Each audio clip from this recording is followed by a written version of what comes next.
Hey, it's Drybear, and I bring good tidings because in the reset, we will be getting some balance tuning for some surprising specializations in Dragonflight that we weren't really expecting. So today we're gonna dive in. If you found value in this video, leave a like down below. It helps me out tremendously. Subscribe for more gaming content. And as always, if you have any questions or comments for me, you'll find me live every day on twitch.tv/Drybear. Come by and say hi. Let's jump into it. February 28th, weekly reset. Some targeted tuning adjustments to several classes. One of these I'm very excited about, but let's go through them each one by one.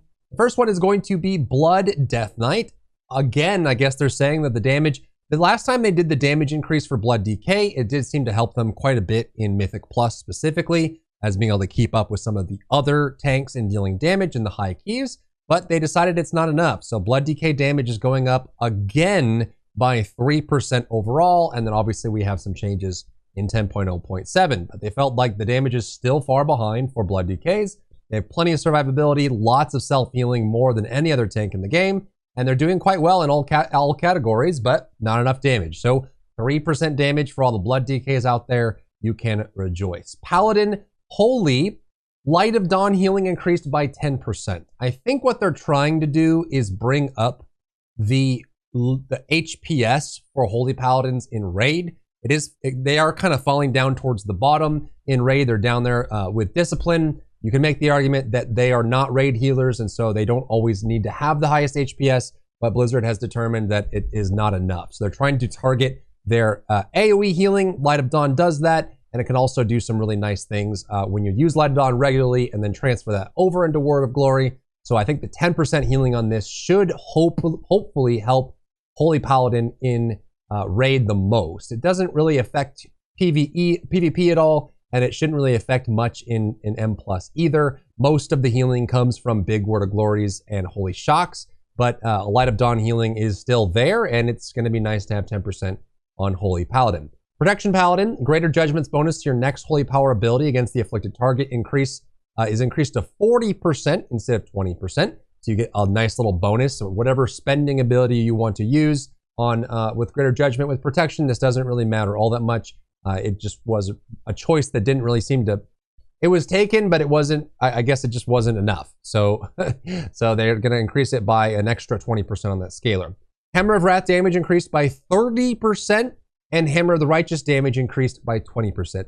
Now they are doing Hammer of the Wrath changes to Paladin going into 10.0.7. So I'm curious if this is going to be, not like maybe rolled back, or the adjustment's going to be made to the PTR as they do this. But again, I guess they're saying that with Death Knight and Paladin, they just aren't doing enough damage as tanks. And so Protection Paladin, Hammer of Wrath damage going up 30%, Greater Judgment bonus on Spender, and then Hammer of the Righteous damage increased by 20%. This Hammer of the Righteous damage is going to increase their AoE outside of cooldowns, right? If they have Divine Toll, they can, and then Consecrate, and they can do some nice AoE. But in between those cooldowns, their AoE can suffer a bit. It's nowhere near like, say, a Protection Warrior that can just, Avatar and Ravager and just destroy everything. So Hammer of the Righteous damage going up 20% is going to help a lot in those big pulls, and it's also going to help in the threat generation department for the pull. Like on pull, Protection Paladins having more threat because they do a little bit more damage is going to be super nice.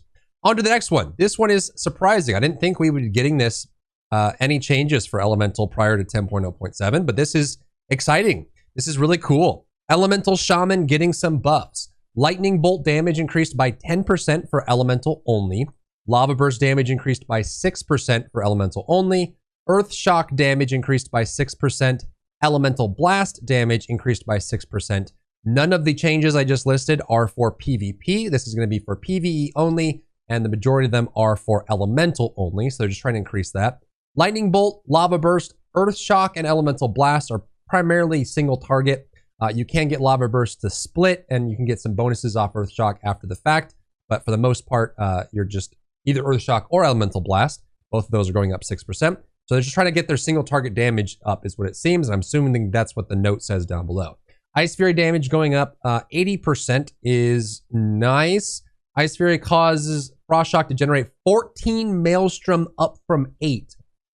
Frost Shock damage increased by 15% for Elemental only. Let's read the note. These changes are aimed at improving Elemental single target damage. We also felt that Ice Fury should deal more damage so that the spell is not solely focused on the Fallout Frost Shocks. This is nice because Ice Fury, when you cast Ice Fury, it doesn't really do any meaningful damage.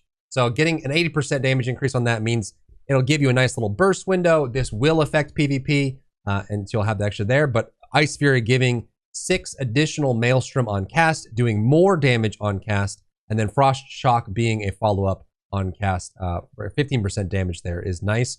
In general, Ice Fury kind of fell off this expansion. It wasn't, I haven't really seen it run too much, except in niche scenarios. And this was a very core, Ice Fury was a core rotation for Elemental, and it also helped them in raid encounters where they had to move a lot because they would be able to cast Ice Fury, work through their Frost Shocks as they're moving, and then plant their feet and start casting again, which gives them the opportunity to deal single target damage. So Lightning Bolt, Lava Burst, Earth Shock, or Elemental Blast, either or. Ice Fury, upfront damage, and then damage on the Frost Shock, and then more Maelstrom. So this is going to help their single target quite a bit. It doesn't really solve the problem of specialization and build, where they do have to build differently within their talent tree and in their gear and in their stats based on the scenario. But bringing up the single target means that they will do more single target if they spec for AoE, which honestly probably mostly affects Mythic Plus, although if you go single target build for boss killing and raid, this is just going to make you stronger. So that's awesome. Seeing elemental buffs like this before 10.0.7 is a good omen. I'm sure if you're elemental, you're pretty excited about that. Player versus player, Gladiator's Distinction Stamina provided the bonus increased by 40%.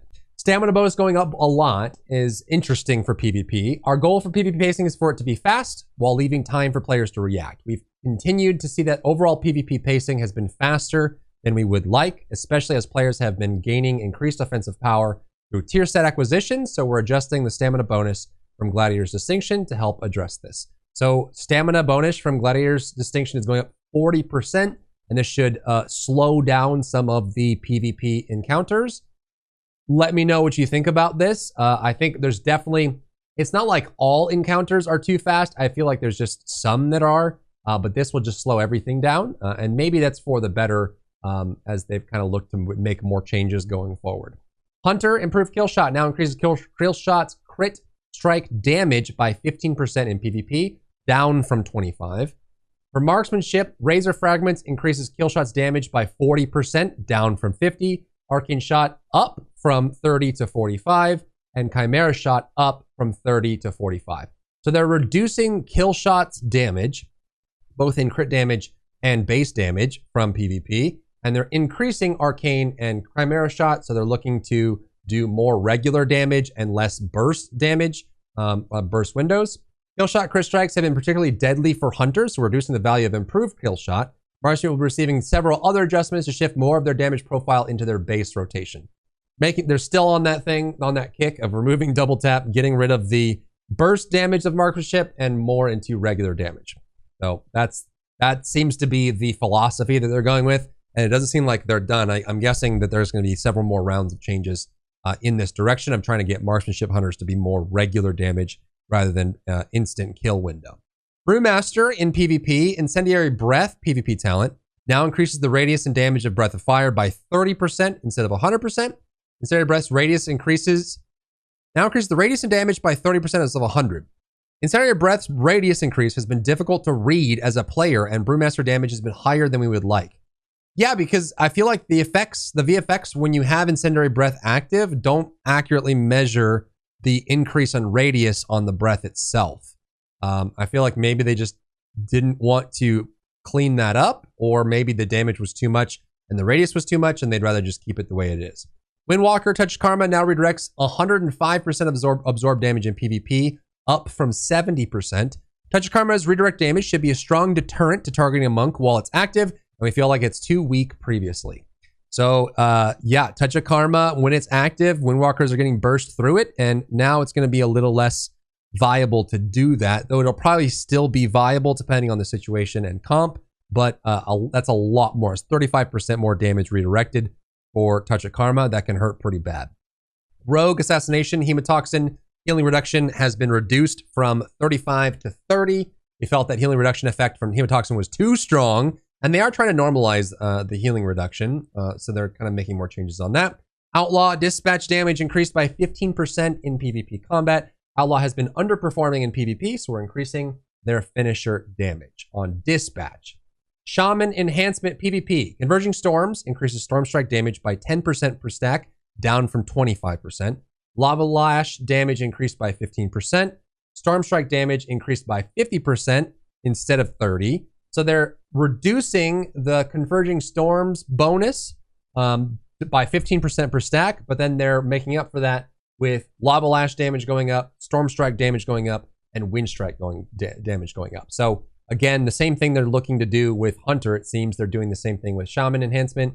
Less bursts and more regular damage. So I guess they just don't, they feel like, the one thing that I would caution that feels weird about this one is I'm sure it can fit that way, but I feel like having gone against Enhancement Shamans and played as Enhancement Shaman, I feel like Enhancement Shaman is kind of like Ret Paladin in that they get kited very easily and very regularly, so that when they arrive, when they actually get in melee range and get to do their thing, which isn't just poking at a range and running after people, they should be able to do respectable damage. So if they lose their burst and they focus more on regular damage, but they get kited a lot, that regular damage is going to have more of a diminishing return than the burst if they can plan the burst right. But I let me know what your thoughts are on this. This could be the right direction for them, but I feel like Mastership Hunters and Enhancement Shamans being bursty is kind of their thing. So the more you back off of that, you might have to reinvent what it is that their identity is in PvP.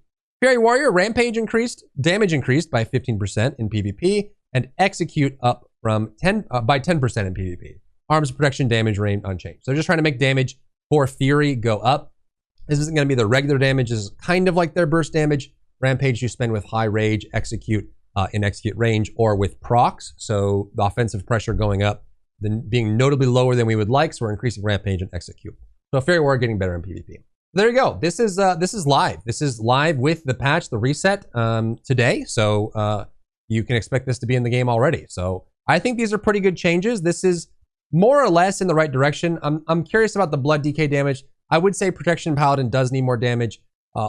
Holy Paladin raid, like AoE healing should be better. Elemental needed something for quite a long time. And then some interesting changes on burst and damage reduction in PvP, which should be interesting overall. So let me know your thoughts. That's the update for today. We got some balance changes.